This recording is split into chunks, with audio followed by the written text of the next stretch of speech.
Ministro, quería preguntarle en primer término, está usted aquí en las reuniones de primavera del Fondo Monetario y del Banco Mundial, pero llama la atención que en las previsiones de crecimiento para las economías latinoamericanas de este año, pues se ha rebajado un poco el optimismo por parte del Fondo Monetario. Y sobre todo algunos países verán un crecimiento de la economía más bien pequeño. Por ejemplo, la Argentina crecerá según el fondo el 0,1%. El Brasil, país de 200 millones de habitantes, crecerá solo el 1%. La región supuestamente que será solamente el 0,9%. Pero repito, lo que sorprende es que de los países latinoamericanos que más crecerán, el primero es Bolivia con el 4,3% en su economía, seguido por Paraguay con el 4%, después con el Perú con el 3,8% y Colombia con el 3,4%. ¿Qué está haciendo bien Paraguay? Juan Carlos, esto no es coincidencia. Si uno ve los últimos 5 años, Paraguay ha sido la segunda economía con el crecimiento más vigoroso, creciendo a un promedio del 7% en los últimos 5 años. Esta proyección lo que reafirma es la resiliencia que ha construido Paraguay, la fortaleza interna durante los últimos 12 años, ¿verdad? Manteniendo una estabilidad macroeconómica muy importante, una consistencia en políticas económicas que hoy le está permitiendo sobrellevar. Entonces, en un ambiente menos favorable, estamos viendo motores internos de la economía que le están permitiendo mantener tasas de crecimiento. En Paraguay, el Banco Central sigue manteniendo una proyección del 4,5 para este año y estamos muy confiados de que la dinámica que está mostrando, que ha mostrado en estos primeros meses, le va a permitir alcanzar esas tasas de crecimiento. ¿En qué está basada la economía paraguaya y por qué tiene este comportamiento tan positivo según las previsiones del Fondo Monetario? Y Paraguay tal vez es muy conocido por ser gran productor de soja y gran productor de carne, pero es más que eso. Lo que ha tenido la economía paraguaya en estos últimos tiempos es una diversificación. Como hablaba el ministro, acá hay nuevos motores de crecimiento. Particularmente quiero mencionar el caso de la construcción, no solamente del sector público, sino en lo que se refiere al sector privado. La parte de industria, es decir, se le está dando mucho mayor valor agregado a todo lo que es la producción paraguaya. Y finalmente la parte de servicios. Y quiero resaltar un poco este crecimiento que está impulsado por el sector servicios, porque es un reflejo básicamente de cómo está surgiendo una clase media que cada vez más demanda servicios como restaurantes, servicios como shoppings, servicios como salud o servicios financieros. Entonces, somos un país que es un poco más allá que agropecuario y tenemos estos nuevos motores que nos permiten que en una situación externa desfavorable tengamos más del doble de tasa de crecimiento para este año y el siguiente. Hay gente y algunas estadísticas que dicen que más o menos 2 millones de paraguayos, de una población total de 7 millones, están en la informalidad. ¿Qué se puede hacer para sacarlos de ahí? Estamos trabajando en eso. En el 2013 el Congreso aprobó una reforma impositiva que se envió desde el Ejecutivo, ampliando la base tributaria. Paraguay ha venido formalizando su economía. Si miramos lo que ha sido desde el año 2004, que habían alrededor de 300.000 contribuyentes, eso se ha más que triplicado en la última década. Y estamos también trabajando en formalizar a través de otros canales. Por ejemplo, la inclusión financiera, un proyecto que el gobierno le ha dado mucho impulso, ¿verdad? ¿Cómo hacemos para sumar más gente a lo que es el sistema formal, el sistema financiero formal? Porque las consecuencias positivas que eso trae. Entonces, es un conjunto de medidas. Si uno ve este crecimiento económico que ha observado Paraguay, también ha sido acompañado con una mejora en todos los indicadores sociales. La pobreza en la última década se ha reducido a la mitad. Hoy estamos alrededor del 20% de la población, todavía un nivel muy elevado, pero son los niveles promedio que muestra la región.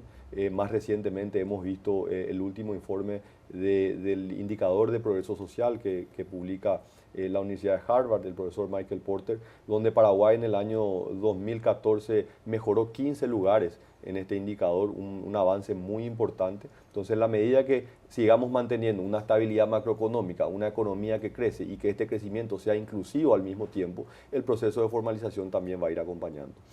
Paraguay forma parte del Mercosur, que originalmente eran Brasil, Argentina, Uruguay y Paraguay. ¿No les preocupa esto de que Argentina vaya a crecer según el Fondo Monetario Internacional o la economía argentina el 0,1% este año y la brasileña el 1% cuando son los dos pesos pesados de ese bloque comercial? Preocupa siempre porque estamos en un vecindario y a nosotros nos gustaría ver que todo el vecindario le vaya bien, que a mi vecino le vaya bien. Pero como habíamos mencionado anteriormente, a pesar de ese contexto mucho más adverso que tenemos en la región, Paraguay tiene sus propias fortalezas que le permiten salir adelante. Y es lo que nos va a permitir, digamos, navegar este tiempo de crecimiento bajo de las economías vecinas y después cuando ellos crezcan vamos a crecer aún por encima. Digamos que nosotros tenemos un potencial para crecer por encima del 4.5, que es lo que tenemos previsto para este año. Cuando esas economías se recuperen, yo creo que vamos a tener tasas de crecimiento muy similares al 7% que mencionó el ministro de los últimos 5 años. Ministro, tienen ustedes como país vecino también a Bolivia y la economía boliviana crece bastante. ¿Por qué? ¿Usted a qué lo atribuye? Yo creo que también por las mismas razones que Paraguay está demostrando, consistencia en las políticas económicas. Bolivia ha mostrado un desempeño macroeconómico muy consistente y muy regular a lo largo de la última década, que hoy le permite nuevamente en un ambiente donde el precio de los commodities está teniendo una reducción, poder seguir manteniendo. Es el trabajo, haber hecho bien las cosas durante los últimos 10 años, es lo que le permite poder al gobierno implementar políticas contracíclicas y seguir dinamizando la economía y seguir manteniendo el ritmo de inversión pública. Otro país vinculado con Mercosur es Venezuela, pero la economía venezolana no está nada bien. La inflación, dicen algunos, que está por encima del 60%. Hay una crisis, sin ninguna duda, en las finanzas venezolanas. También hay una crisis política. ¿Qué tanto los inquieta eso? No, ¿Qué tanto los puede perjudicar? El intercambio con Venezuela es mínimo, digamos. De todos los países del Mercosur es justamente el que menos relaciones comerciales nos tenemos en el Paraguay. Pero es el mismo caso, o sea, acá es el punto de qué países estuvieron haciendo bien sus trabajos macroeconómicos, digamos, durante los últimos 10 años, para ahora que llega el invierno, estemos mejor preparados para enfrentar ese invierno. Hubo gente que no se preparó durante la época de bonanza de las materias primas, en la época de bonanza de tasas de interés muy bajas, y bueno, ahora es momento de ajustarse. Y le va a costar mucho más ajustarse a aquellos que han venido teniendo políticas que han sido un poco menos disciplinadas que el resto. Por suerte el Paraguay aprendió esa lección ya de hace más de 10 años, ha observado los países que han sido exitosos por un periodo largo, puedo mencionar Chile, Perú, Colombia, y Paraguay básicamente está tratando de hacer una réplica de lo que son las políticas o fueron las políticas de estos países. Ministro, Paraguay, decíamos, forma parte del Mercosur y como tal no puede firmar acuerdos de libre comercio o tratados de libre comercio, como por ejemplo Colombia con Estados Unidos, que tiene ya en vigor un tratado así. ¿Eso no lo inquieta? Paraguay ha desarrollado su economía como una economía pequeña pero muy abierta al mundo, y eso le ha permitido acceder a mercados aún sin tener estos acuerdos de libre comercio que reconocemos son muy positivos. Como bloque, el Mercosur está en discusiones principalmente con la Unión Europea, están muy avanzadas las discusiones para poder llegar a un acuerdo de libre comercio, pero el hecho de no tener acuerdos bilaterales de libre comercio a Paraguay tampoco le ha impedido poder acceder a mercados y a mercados muy competitivos. Hoy Paraguay es el mayor exportador de azúcar orgánica del mundo, entra al mercado americano con este producto, el quinto mayor exportador de carne del mundo, ¿verdad? Accede a mercados muy competitivos, por ejemplo el mercado de la Unión Europea. Entonces ha desarrollado una fortaleza y una competitividad que le permite acceder. Por supuesto que es importante tener acuerdos de libre comercio, pero más importante para Paraguay es profundizar la integración regional. El acuerdo de Mercosur ha sido positivo y creemos que todavía hay muchos beneficios que podemos seguir consiguiendo. ¿Quisiera usted que Mercosur cambiara esa fórmula que les permitiera a los países integrantes firmar tratados de libre comercio?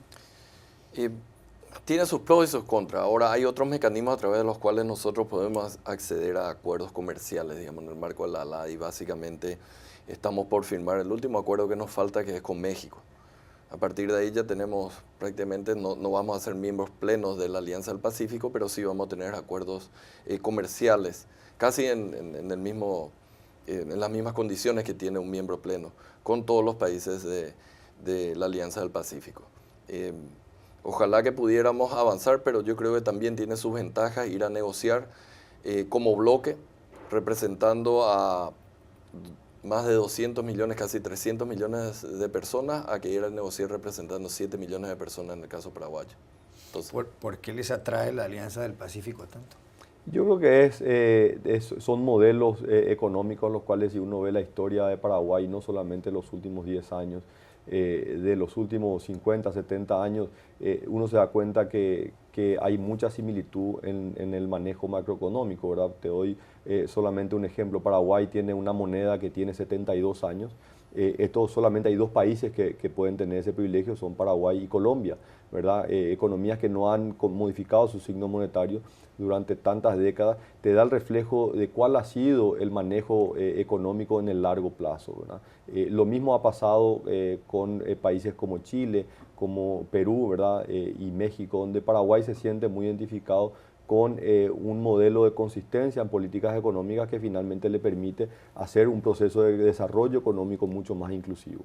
Señor Fernández, una última pregunta. Usted como presidente del Banco Central, usted como presidente de esta entidad, ¿qué le quita el sueño? ¿Qué le preocupa? el apuro a veces que tenemos por llegar a la meta. Todos creo que se tiene claro hacia dónde queremos llegar, a dónde queremos llegar. Pero el manejo del apuro de la gente de llegar a solucionar todos los problemas que aún lo tiene Paraguay, a veces quita el sueño porque eso puede ser peligroso, porque ya varios países de América Latina trataron de buscar el atajo, el camino fácil, y finalmente se encontraron de que ese atajo llevaba a un precipicio. Acá hay que ser persistente en las políticas. Acá no existen milagros que en 4 o 5 años se van a solucionar todos los problemas económicos y sociales de nuestra economía. Los países más exitosos de la región fueron porque persistieron en sus políticas durante mucho tiempo. Entonces, Sí, adelante. no, y eso justamente es lo que más me preocupa, que la gente en la tentación de encontrar estos atajos termine por destruir todo lo que se ha venido construyendo en los últimos 10 a 20 años. Y a usted que lo angustia por la noche, cuando usted está con la cabeza sobre la almohada, ¿qué es lo que lo hace pensar, aquí no puedo meter la pata?